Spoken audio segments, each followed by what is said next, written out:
थोडे पैसे जास्त दिले पण क्वालिटी चांगली मिळाली. पण पॅरेंट्स असाल तर पूर्ण व्हिडिओ बघा.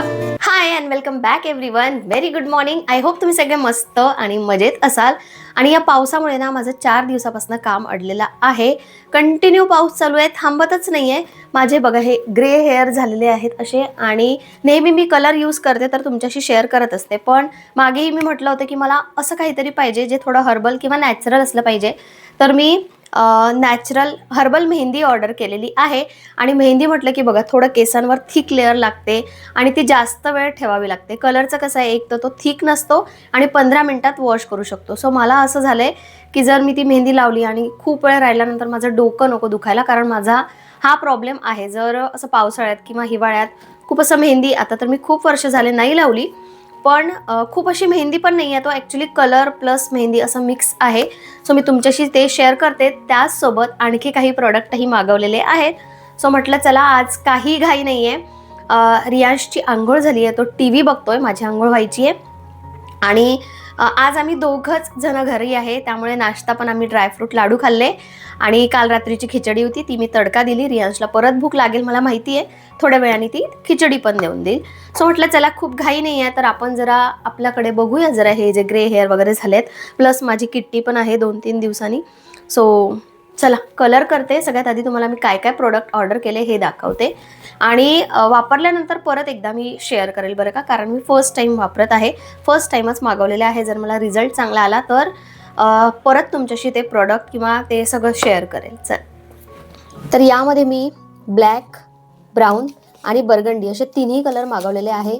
सोबतच वॅक्स पावडर पण ऑर्डर केलेली आहे. आता मी कलर आणि हे वॅक्स पावडर वापरून बघते. त्याचसोबत रोजमेरी शॅम्पू, त्यानंतर हा ॲवॅकॅडो फेस वॉश आणि हेअर ऑइल, जे की सगळं हर्बल आहे, हे सगळं ऑर्डर केलं आहे. त्यानंतर कॉम्प्लिमेंटरी मला ना तिने असं फेशियल बॉल पाठवलेलं आहे, हे सुद्धा यूज करून मी तुम्हाला सांगेलच.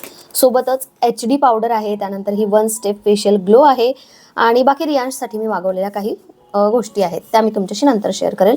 पण आता सगळ्यात आधी आता मला बर्गंडी कलर हवा आहे. तर बर्गंडी कलरसाठी मला 3:1 बर्गंडी, म्हणजे असं बर्गंडी आणि ब्राऊन मिक्स करते. 3 पोर्शन हा बर्गंडी घेते आणि 1 पोर्शन हा ब्राऊन, आणि त्यानंतर मग बघूया कसा कलर येतो. तर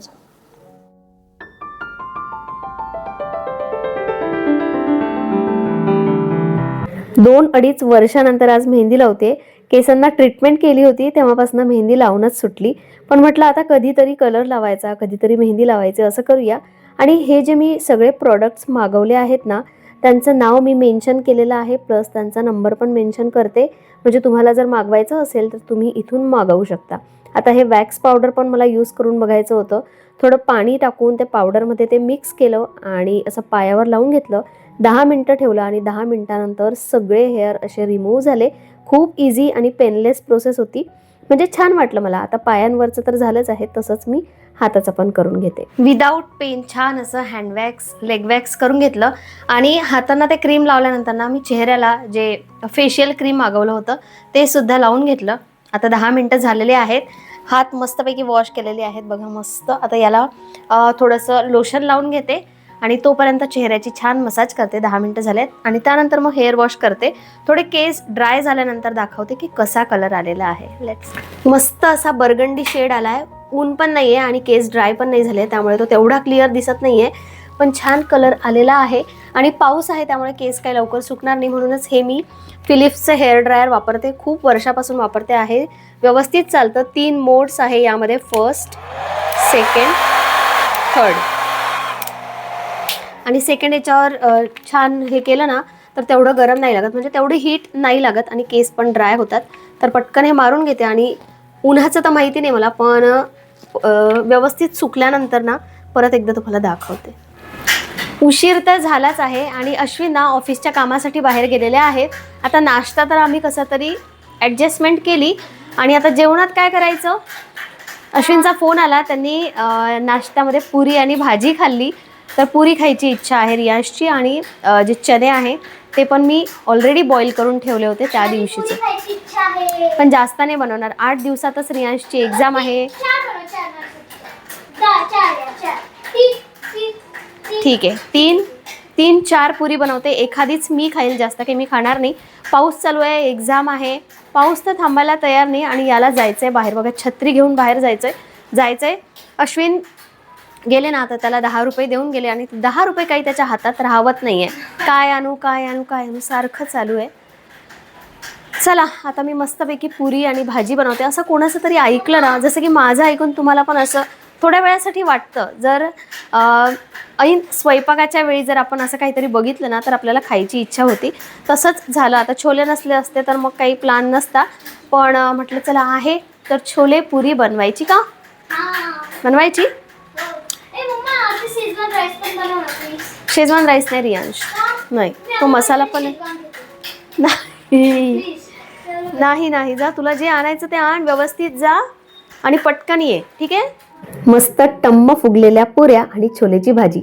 वेळेवरचा प्लॅनही सक्सेसफुल झाला आणि 2-3 म्हणता ताणून जेवलोय आम्ही.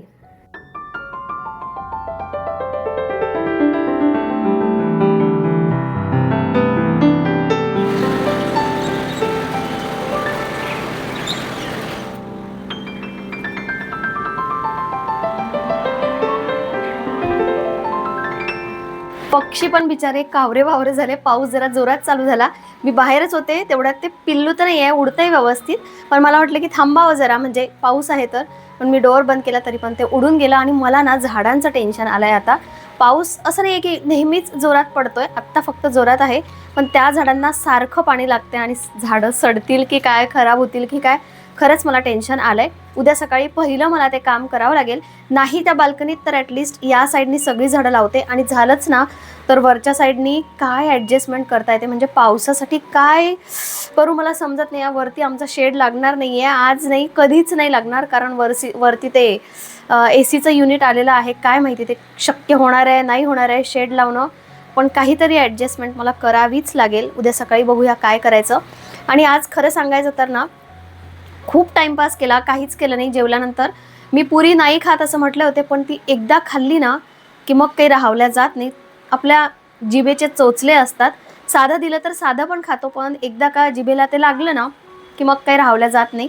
आणि काहीच केलं नाही. रियांशसोबत खूप टाईमपास केला. तो पियानो शिकत बसला तो पण, आणि मी पण त्याच्या मागे होती. बाकी खूप वेळ असाच घालवला. सकाळचा तर गेलाच होता, दुपारचाही असाच वेळ घालवला.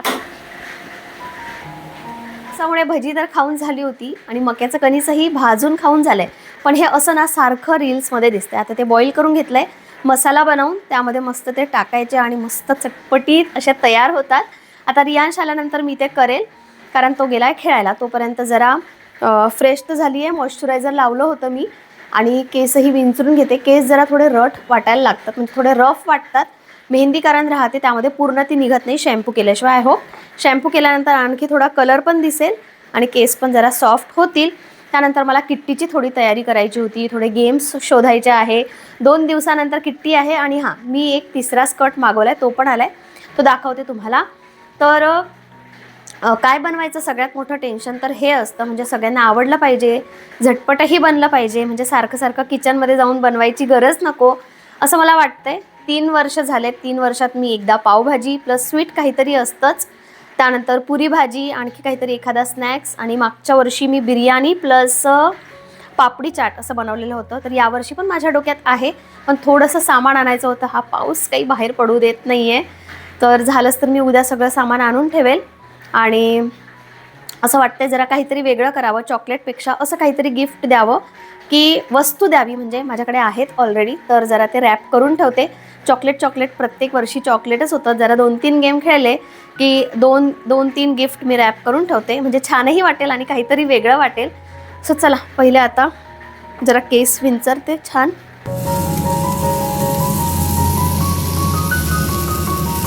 तर फायनली हा मी 3रा स्कर्ट मागवला आणि याचं फॅब्रिक खूप जास्त सॉफ्ट आहे. हे बघा, असं फोल्ड केल्यावरून कळत असेल. आणि यावेळी 32 साईज मागवलेला आहे. मस्तपैकी परफेक्ट बसला. डिझाईन, क्वालिटी, फॅब्रिक सगळंच मस्त आहे. याची प्राईस आय थिंक 700च्या आतमधला आहे, पण खूप छान असं मटेरियल आहे. अगदी सॉफ्ट, काहीच टोचत नाही, एकदम कम्फर्टेबल. A लाईन असा स्कर्ट आहे आणि मधून असा छान कट दिलेला आहे. सो छान फिटिंग बसलेली आहे. फायनली थोडे पैसे जास्त दिले पण क्वालिटी चांगली मिळाली. तर आता किट्टी पार्टी आहे, त्यासाठी मीच स्वतः ना डेनिम स्कर्ट विथ टॉप अशी एक थीम ठेवलेली आहे. आणि माझ्याचकडे नव्हता, ॲक्च्युली माझ्याकडे स्कर्ट नाही आहे, पण जी डंगरी मी घालते ना त्याचा स्कर्ट मी वापरत असते. पण म्हटलं नाही, आपल्याकडे पण एक स्कर्ट पाहिजे आहे. सगळ्यांनी एवढे एफर्ट घेतलेले आहे, बऱ्याच जणांनी ऑर्डर पण केलेले आहे. बघूया आता आल्यानंतर कळेल ॲक्च्युअल किती जणींनी घेतले आणि किती जणींनी नाही. पण खूप छान क्वालिटी मिळाली. फायनली आता मी हा ठेवून घेणार आहे आणि फ्लिपकार्टवरूनच घेतला आहे. सो टॅग करते, जर तुम्हाला हवा असेल, कोणाला घ्यायचं असेल तर बिंदास घ्या. फक्त जर 30 साईज लागत असेल तर 32 घ्या आणि 32 लागत असेल तर म्हणजे एक साईज वाढवून घ्या. बाकी मस्त क्वालिटी आहे. जेवल्यानंतर रियांशचा अभ्यास घेतला, पहिलं प्रायोरिटीवाला आता ते काम आहे. कारण 8 दिवसात 8 दिवस पण नाही आहे, रियांशची एक्झाम चालू होणार आहे. फर्स्ट सगळ्यांची चालू होत असेल, सो तुम्हालाही माहिती असेल. पण मला ना एक खूप महत्त्वाची गोष्ट तुमच्याशी शेअर करायची आहे ॲज अ पॅरेंट म्हणून, ॲज अ मदर म्हणून. आणि मी तुम्हालाही सांगेल की तुम्ही पण पॅरेंट्स असाल तर पूर्ण व्हिडिओ बघा. बरेचदा आपण अशा छोट्या छोट्या गोष्टी इग्नोर करतो, पण त्याचा इम्पॅक्ट आपल्या मुलांवर होत असतो. तर मुलं सोसायटीमध्ये किंवा शाळेत एकमेकांसोबत खेळत असतात. कधी मोठी मुलं सुद्धा असतात, एकाच एज ग्रुपची मुलं नाही खेळत सोबत. तर बरेचदा ना माझ्यासोबत हे झालं आहे, म्हणून मी तुम्हाला अगदी क्लिअर सांगू शकते. बरेचदा काय होतं, आपल्या सेम वयाची किंवा मग थोडी मोठी मुलं ना मुलांना थोडं बुली करण्याचा प्रयत्न करतात किंवा त्यांच्याच मनाप्रमाणे सगळं झालं पाहिजे असं त्यांचं म्हणणं असतं. आणि असं सारखं जेव्हा होत राहतं ना, तेव्हा जे बुली होणारी मुलं असतात ते थोडे घाबरट बनतात. त्यांच्या मनात एक भीती निर्माण होते आणि ते तसंच मग वागत जातात. आणि बाहेर तर ते त्यांच्या मनाप्रमाणे वागतात, पण घरात आल्यानंतर त्यांची थोडीशी चिडचिड किंवा ते सगळं त्यांच्या मनात भरलेलं असतं. आणि घरी आल्यानंतर आपल्याला कळत नाही की हे काय होतंय. तर रियांशसोबत झालंय असं, मी एक्सपिरियन्स केलेला आहे. तर बुली करणं म्हणजे माझ्या मनाप्रमाणेच झालं पाहिजे सगळं. आणि असं नाही आहे की हे सगळं मोठ्या वयाची मुलंच करतात. मुलं मुली दोन्हीमध्ये हे होतं, असं नाही आहे की मुलंच करतात किंवा मुलीच करतात. पण कधी कधी सेम एजची मुलंसुद्धा अशी करतात. तर जर आपल्या मुलीने कधी आपल्याजवळ अशी कंप्लेंट आणली, स्कूलमध्ये असू देत किंवा मग सोसायटीमध्ये असू देत किंवा कुठे पण असू देत, तर शांतपणे ऐकून ज्यांनी त्याच्यासोबत असं केलेलं आहे त्या मुलासोबत मुलीसोबत एकदा तुम्ही स्वतः बोला की खरंच असं झालंय का किंवा काय झालं होतं ॲक्च्युली सिच्युएशन. आणि जर खरंच असं झालं असेल ना, तर आपण असं म्हणतो की मुलांची भांडणं होतात आणि त्यानंतर दुसऱ्या दिवशी खेळायला लागतात. अगदी बरोबर आहे, मोठ्यांनी मुलांच्या भांडणात पडूच नये. पण जर नेहमीच असं घडत असेल आणि कोणीतरी एखाद दुसरा मुलगा किंवा मुलगी असेल त्याच्यासोबतच असं होत असेल, म्हणजे तोच जर असं करत असेल, तर आपण पहिले त्या मुलाला समजावलं पाहिजे. आणि तरीही काम होत नसेल, म्हणजे तो प्रकार सारखा घडत असेल, तर त्यांच्या पॅरेंट्सशी एकदा कन्सल्ट करा. जोपर्यंत आपण असं नाही आहे की भांडायचंच आहे किंवा म्हणजे अगदी कंप्लेंट करायची आहे, पहिले समजवायचं आहे. कारण मुलं खूप जास्त घाबरट बनतात, त्यांच्याच मनाप्रमाणे ऐकायला लागतात. आणि घरात येऊन ना मग तिकडे त्यांच्या मनाप्रमाणे वागले असतात ना, त्यामुळे घरात येऊन ते आपल्या मनाप्रमाणे काहीच वागायचं नसतं त्यांना. म्हणजे चिडचिड किंवा स्ट्रेस नाही म्हणता येणार, पण खूप जास्त असा राग असतो त्यांच्यामध्ये. सो रियांशसोबत जेव्हा झालं तेव्हा मी त्या मुलाला कन्सल्ट केला, त्याच्या पॅरेंट्सला कन्सल्ट केला आणि खरंच सांगते याचा फायदा झाला आहे. आपण म्हणतो की मोठ्यांनी पडायचं नाही, पण कधी कधी मोठ्यांनी पडणं खूप गरजेचं असतं. नाहीतर हे सारखं होत राहतं आणि त्याचा इम्पॅक्ट आपल्या मुलांवर पडतो. ते सांगत असतील तर त्यांच्याकडे लक्ष द्या, थोडं ऐकून घ्या आणि त्यावर ॲक्शन घ्या. खरं सांगू, आत्ता काय झालं आहे ना, आपल्याला वाटतं की आपली मुलं कॉन्फिडंट राहिली पाहिजे, म्हणजे प्रत्येक ठिकाणी असं उत्तर दिलं पाहिजे. पण कॉन्फिडन्सच्या नावाखाली ना मुलं उद्धटपणे वागत आहेत ॲक्च्युली. म्हणजे कुणासोबत कसं बोलायचं, मोठ्यांशी कसं बोलायचं किंवा कसं वागायचं हे सुद्धा त्यांना नाही कळत. ॲक्च्युली त्यांना त्यांचा तो कॉन्फिडन्स वाटतो किंवा ते एकदम ब्रेव आहेत असं वाटतं, पण ॲक्च्युली तसं नसतं. खूप उद्धटपणे वागतात. पण ठीक आहे, आपण दुसऱ्यांच्या मुलांना काहीच बोलू शकत नाही किंवा काही करू शकत नाही. जर आपल्या मुलासोबत काहीतरी असं होत असेल दुसऱ्यांच्या मुलाकडून, तर तुम्ही त्यांच्या पॅरेंट्सला कन्सल्ट करा. आणि असं नाही आहे की ते ऐकून घेणार नाही किंवा ते नाहीच म्हणतील. समोरचा व्यक्ती जर समजदार असेल तर तो ऐकून घेतो आणि समजावून सांगतो. आता मुलं एकदमच लहान असतील, म्हणजे 5 वर्षाच्या खालची असतील, तर त्यांना नाही समजत. पण मी तर म्हणेल 5 वर्षाच्या मुलांमध्ये जर असा हा प्रकार आढळला तर टीचरशी कन्सल्ट करा किंवा सोसायटीमध्ये असेल तर त्यांच्या पॅरेंट्सशी कन्सल्ट करा. लहान मुलांना नाही समजत, 5 वर्षाच्या खाली असतात ते, त्यांना आपण समजून घेऊ शकतो. पण मोठे जे असतात, मी तर 5 वर्षाच्या वरचेच म्हणेल, मग हा जसं जसं मोठे होत जातात तसं तसा हा प्रकार काही मुलांमध्ये वाढत जातो. त्यांना वाटतं की माझ्या मनाप्रमाणे नाही वागलं तर मग मी असं करेल, तुझ्यासोबत असं वागेल, किंवा तुझं असं करेल, तुझं हे करेल ते करेल, अशी सारखी भीती ते मनात भरवतात. So please don't ignore, action घ्या आणि बोला आपल्या मुलांसाठी. कारण हे सारखं मनावर पडत राहिलं ना तर त्याचा खरंच खूप खराब इम्पॅक्ट होतो. हेच मला तुमच्याशी शेअर करायचं होतं. आता डायनिंगवर पसारा आहे, किचन प्लॅटफॉर्मवर पसारा आहे. आज मी टी व्ही पण नाही लावली आहे, नाहीतर वीकेंडला टी व्ही असते. आता थोड्या वेळ अभ्यास केला ना म्हणून जरा 10 मिनिटासाठी मी त्याला टॅब दिलाय. तेवढ्या वेळात माझं हे सगळं होऊन जाईल आणि त्यानंतर मग युनिफॉर्म प्रेस करायचा आहे, ब्रश वगैरे करणं, अजून अर्धा 1 तास लागेलच झोपण्यासाठी. सो चला, आजचा व्हिडिओ मी इथेच एंड करते. उद्या झालंच ना तर मला थोडंसं घर क्लिनिंग करून ठेवायचं आहे. म्हणजे कुणी येणार असेल तर असं वाटतं ना आपल्याला की थोडं घर चांगलं दिसलं पाहिजे. कारण कितीही नाही म्हटलं, बऱ्याच जणांनी माझा तो घर टापटीप कसं ठेवायचं तो व्हिडिओ बघितला आणि त्यावर मला काही कमेंट होत्या की तुझं घर तर ऑलरेडी टापटीप आहे किंवा ऑलरेडी स्वच्छ आहे.